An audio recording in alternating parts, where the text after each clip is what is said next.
it works, and I think that that's what people need. But does it work in every case? No. Surgery, that's just way too scary. The weight started to come back on over a period of time, and I've recently had a bypass, and I'm ensuring that I have that complete package of dietitian and psychologist, because you really do need that support. Hey everyone, it's Glenn Mackintosh, the Weight Psych, and the question we're answering on today's Thursday Therapy is, should I get bariatric surgery?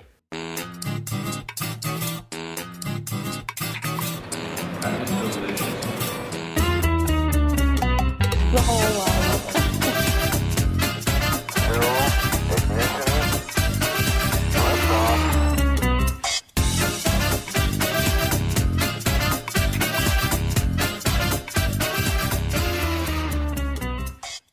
Hey guys, welcome to Thursday Therapy. It's Glenn Mackintosh, the Weight Psych, and the question we're answering today is a sometimes controversial and often polarizing topic about bariatric surgery.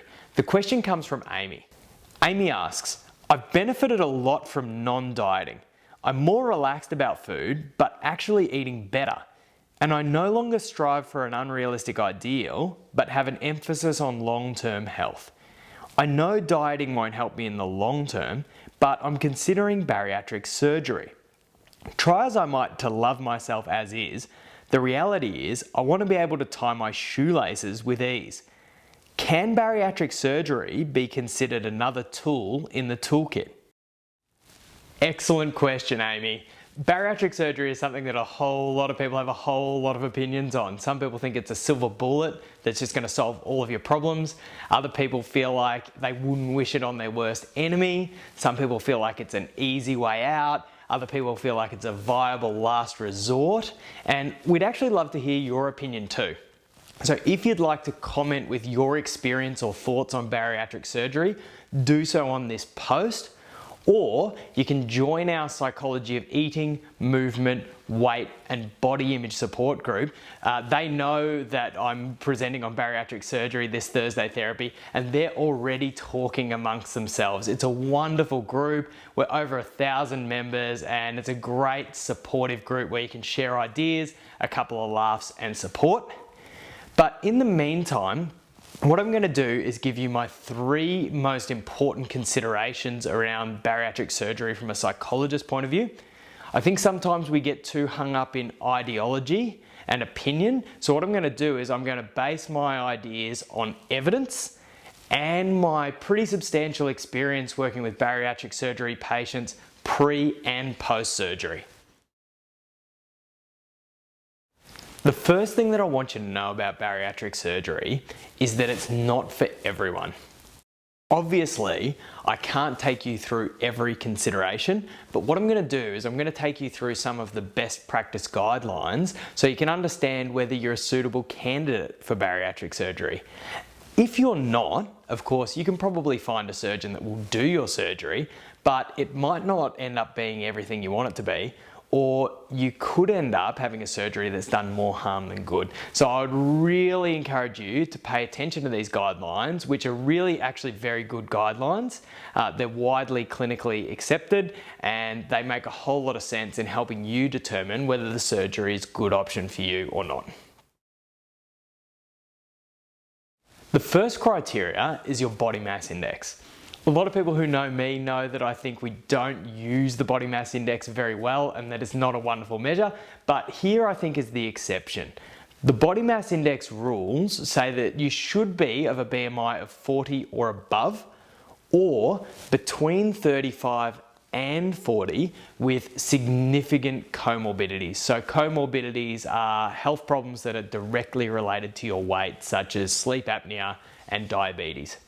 If you don't know how to calculate your BMI, just do an internet search for BMI calculator and you'll be able to figure it out really easily.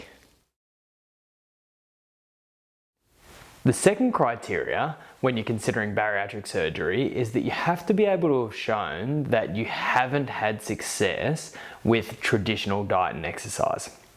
While you'll see from our previous Thursday Therapy that that's not actually that hard, because most people who lose weight through diet and exercise will lose it. then regain it all with interest, what we call the Nike swoosh of weight loss, we do have to be able to show that you're not one of those small percentage of people who can lose weight and keep it off with diet and exercise.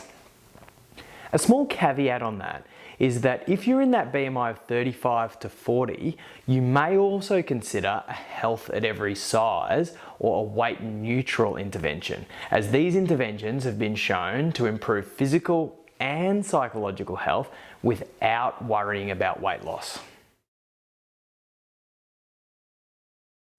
The third consideration is that to make you a good candidate for bariatric surgery, you need to know the pros and cons of your particular procedure, and as well as having a really good working understanding of your procedure, have a good understanding of the alternative surgical procedures that are available to you, so you can make sure that A, surgery is the right option for you, and B, that the particular surgery that you are going to undergo is the right one for you.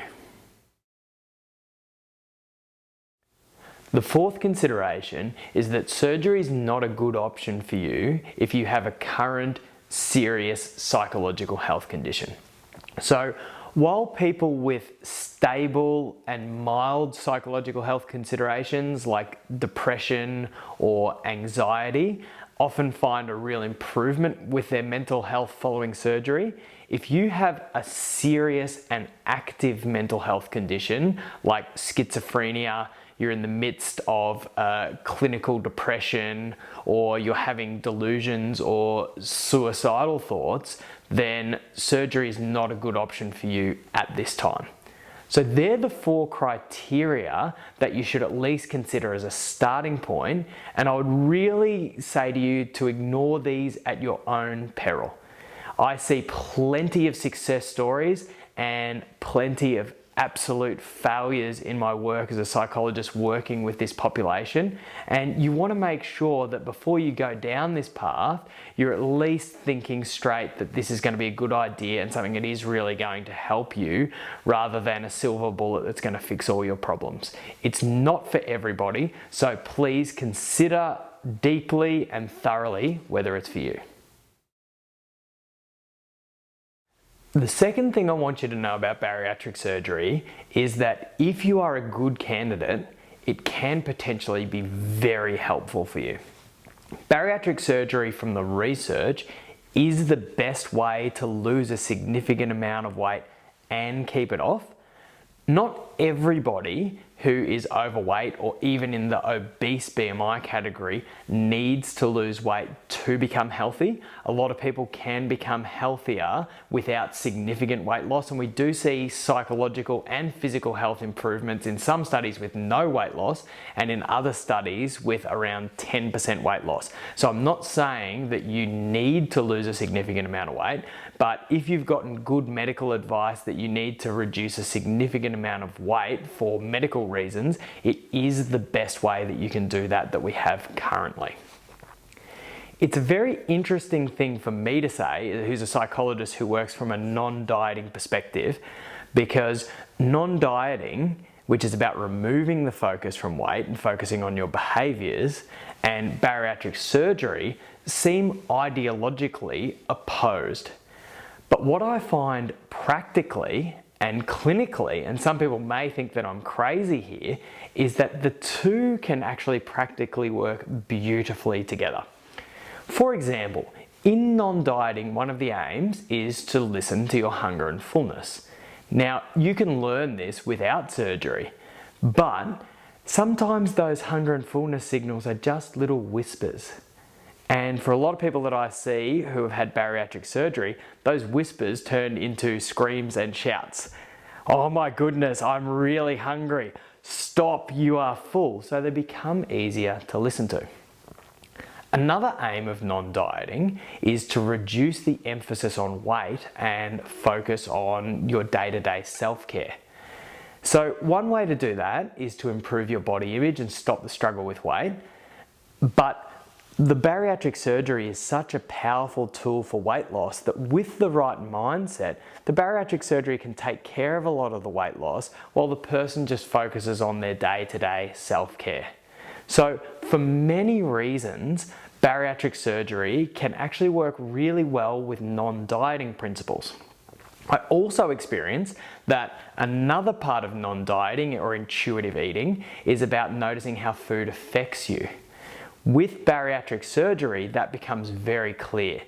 Without bariatric surgery, the person might feel a bit sluggish or a bit bloated, and sometimes with the surgery, the person will feel like they want to go and vomit quickly, or they have some yucky experience so they need to go to the toilet. We call that dumping. So those signals can get a lot louder. Finally, if the person has the right attitude towards the surgery, they can actually use the surgery to help them develop a more positive relationship with food. Often people trying to lose weight, the focus is so much on can't eat this, have to limit that.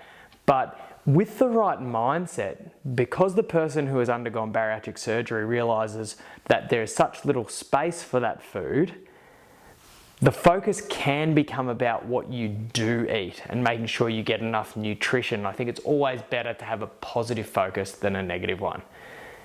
I'm going to read you a little client story that comes from our Facebook group, and I think she's a wonderful example of how the two combine beautifully.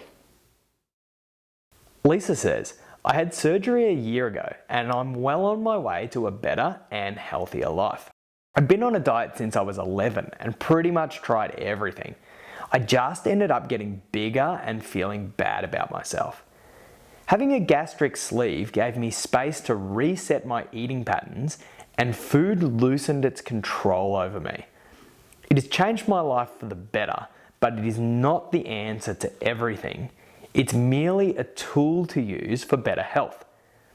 I won't ever be thin, and truth be told, I don't want to be, but I do want to live life fully and not be held back by carrying too much weight. Bariatric surgery is serious business and not for everyone, but it was right for me, and my only regret is not biting the bullet and doing it sooner.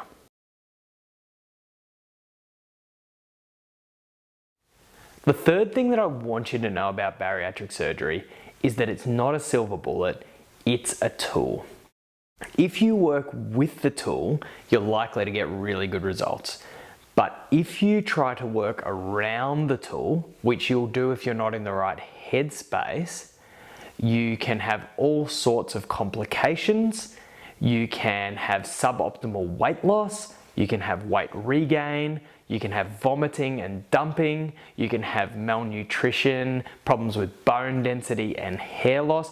There can be all sorts of complications. So you really need to consider not that you're just doing bariatric surgery if you do it, but that you're doing a program of lifestyle change that begins with bariatric surgery. As well as your surgeon, the GP or the doctor that does the fills of your band, if you have a band, needs to become your best friend, and you really need to be seeing them regularly for at least the first year, then as required after that. With the dietitian, you need to be seeing the dietitian at least monthly for the first year post-surgery, and then regularly after that. What that will mean is that you'll get more weight loss, but you'll also get a healthier weight loss as you're focusing on your nutrition, as well as making sure that you eat in the way that will help you release weight. You also need to have a great relationship with your psychologist. Sometimes it's more than just nutritional education. For example, if you are an emotional eater, you will find a way to sabotage the surgery, or if you don't find a way to sabotage the surgery and you're left without this coping mechanism, you could be psychologically, even though you're thinner, in a worse place than you were before. So you really need to consider that this surgery is just a tool and that you are going to have to work with the tool. Think long and hard, and if deep down you know that you're not committed to making that work, you're probably better off not to do the surgery. I hope this session's been valuable to you. Guys, I think we all know someone who has done this surgery or who is considering this surgery. A lot of us know someone who has done really well with the surgery. Some people know people who have not done so well. And some people know some people who are in that middle space and are yet to see whether they're really going to get great results or not. I'd really love you to share this video with them. If you've got a friend or a family member, or you're part of a bariatric surgery group, that's what Thursday Therapy is all about. Before we finish up, I do want to give a quick shout out to the team at Queensland Bariatrics. Blair and Jenny and Lara are a wonderful bariatric surgery group. I think Blair is one of the most brilliant surgeons, not only because he's a very skilled surgeon, but because he's a super caring surgeon. I say to people, he's the only surgeon I know that has sent me text messages about a client. And also, I really value the team at Queensland Bariatrics because they value what we do, the psychology and the interdisciplinary care with the dietitian. Queensland Bariatrics have a great team of dietitians and psychologists, including myself, that work with them regularly. And it's a really great place to go and investigate whether the surgery is right for you. If it is, make sure that you get the right surgery for you and get the right type of support that can really lead to lasting transformations. Thank you for watching Thursday Therapy. If you haven't already, subscribe to Thursday Therapy for more free sessions with me, and I'll look forward to seeing you at our next session.